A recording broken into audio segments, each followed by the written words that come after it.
음성을 내가 들으니 사랑하는 말일세.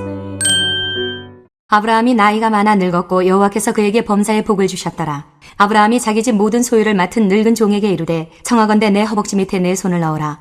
내가 너에게 하늘의 하나님 땅의 하나님이신 여호와를 가리켜 맹세하게 하노니 너는 내가 거주하는 이 지방 가나안 족속의 딸 중에서 내 아들을 위하여 아내를 택하지 말고 내 고향 내 족속에게로 가서 내 아들 이삭을 위하여 아내를 택하라. 종이 이르되 여자가 나를 따라 이 땅으로 오려고 하지 아니하거든 내가 주인의 아들을 주인이 나오신 땅으로 인도하여 돌아가리이까.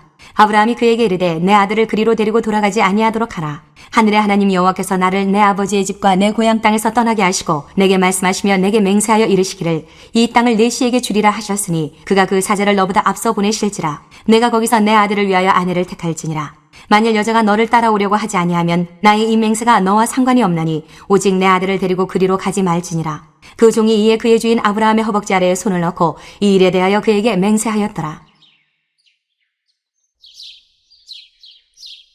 안녕하세요. 큐티 나누는 목사 안상길입니다. 오늘도 주님 안에서 좋은 하루입니다.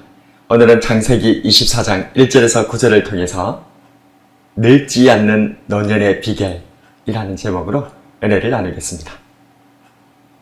모리아산에서 독자 이삭을 바치는 믿음의 시험을 통과한 아브라함. 그는 그곳에서 자신의 앞서 먼저 준비하시는 하나님을 경험하였습니다. 이후 사랑하는 아내 사라를 먼저 떠나보낸 큰 상처 후에 노년의 몸으로 기력도 점점 쇠하고 여전히 이방 땅에서 나그네로 살고 있었고 하나 있는 독자 이삭은 40이 되도록 결혼조차 하지 못한 채 살고 있습니다. 그렇다면 과연 그리스도인의 노년은 이처럼 점점 노쇠하여 사라져가는 인생인 것일까요? 아브라함의 늙지 않는 노년의 비결은 무엇입니까? 첫 번째로 하나님께서 노년에도 복을 주십니다. 1절 말씀에 아브라함이 나이가 많아 늙었고 여호와께서 그에게 범사의 복을 주셨더라. 1절에서 나그네 아브라함은 하나님이 주시는 은혜로 큰 복을 받았다는 것이 나옵니다. 아브라함은 지금까지도 큰 부자였지만 나이 많아 늙은 노후에도 여호와께서 범사의 복을 주셨던 것입니다. 하늘의 하나님, 땅의 하나님은 자기 백성들에게 복을 주시는 분이십니다. 아브라함과 당신의 백성인 이스라엘에게 복을 주신 하나님은 그리스도의 피로 값주고 사신 우리들에게도 동일하게 복 주시기를 원하십니다. 그리하여 당신의 백성이 풍성한 삶을 살아가도록 만드십니다. 이를 요한복음 10장 10절에서는 주님께서 오신 이유로 설명하고 있습니다.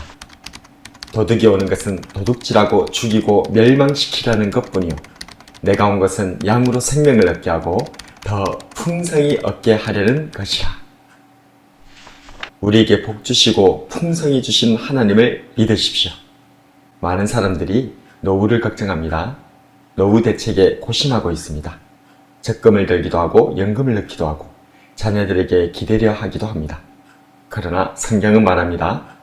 아브라함이 나이가 많아 늙었고 여호와께서 그에게 범사의 복을 주셨더라. 하나님께서는 우리의 자녀들이나 젊은이들에게만 비전을 주시는 분이 아니십니다. 하나님께서는 노년에게도 꿈을 주시는 분이십니다. 요엘 2장 28절에 그 후에 내가 내 영을 만민에게 부어주리니 너희 자녀들이 장래일을 말할 것이며 너희 늙은이는 꿈을 꾸며 너희 젊은이는 이상을 볼 것이며. 예수님을 믿는 믿음의 길을 굳게 걸어가심으로 늙지 않는 노년의 비결을 누리기를 축복합니다. 아브라함의 늙지 않는 노년의 비결은 무엇입니까? 두 번째로 여호와 이레로 살아가는 것입니다. 7절에 하늘의 하나님 여호와께서 나를 내 아버지의 집과 내 고향 땅에서 떠나게 하시고 내게 말씀하시며 내게 맹세하여 이르시기를 이 땅을 너희 씨에게 주리라 하셨으니 그가 그 사자를 너보다 앞서 보내실지라. 네가 거기서 내 아들을 위하여 아내를 택할지니라. 자신은 140세, 아들 이삭은 40세가 되도록 아브라함은 아들의 결혼을 보지 못했습니다. 이에 아브라함은 자신의 아들 같은 종 엘리에셀에게 미션 임파서블을 맡깁니다. 이 불가능에 가까운 숙제는 이곳 헤브론에서 무려 800km 이상이나 떨어진 아브라함의 제2의 고향인 바다마람까지 가서 며느리를 구해오는 일이었습니다. 왜냐하면 이곳 가나안은 하나님을 섬기지 않는 사람들이었기 때문입니다. 엘리에셀은 혹시나 주인의 며느리를 찾지 못하거나 그 여인이 이곳으로 오기 싫어할 때는 이삭을 바다마람으로 데리고 갈까 하고 묻습니다. 그러나 아브라함은 단호합니다. 6절과 7절에 내 아들을 그리로 데리고 돌아가지 아니하도록 하라. 하늘의 하나님 여호와께서 나를 내 아버지의 집과 내 고향 땅에서 떠나게 하시고 내게 말씀하시며 내게 맹세하여 이르시기를 이 땅을 너의 씨에게 주리라 하셨으니 그가 그 사자를 너보다 앞서 보내실지라. 네가 거기서 내 아들을 위하여 아내를 택할지니라. 하나님께서 약속하셨으니 하나님께서 준비하시리라. 그렇습니다. 아브라함은 몸은 점점 노쇠하였지만 그 하나님에 대한 믿음은 날로 새로워졌던 것입니다. 고린도후서 4장 16절에 그러므로 우리가 낙심하지 아니하노니 우리의 겉사람은 낡아지나 우리의 속사람은 날로 새로워지도다. 아브라함은 믿었습니다. 100세의 독자 이삭을 주신 하나님, 이삭을 바치려 할 때에 수양을 준비해 주신 여호와 이레의 하나님께서 이삭의 결혼에도 하나님께서 사자를 먼저 보내어 준비하실 것을 믿고 있었던 것입니다. 여호와 이레로 끝까지 살아가는 것, 이것이 늙지 않는 노년의 비결인 줄로 믿습니다. 오늘은 아브라함의 노년을 통해 늙지 않는 노년의 비결을 묵상해 보았습니다. 아브라함은 비록 140세가 되었지만 결코 노쇠하지 않았습니다. 그 이유는 하나님께서 아브라함의 노년에도 여전히 복을 주셨기 때문입니다. 또한 아브라함은 노년에도 여전히 여호와 이레로 살아갔기 때문입니다.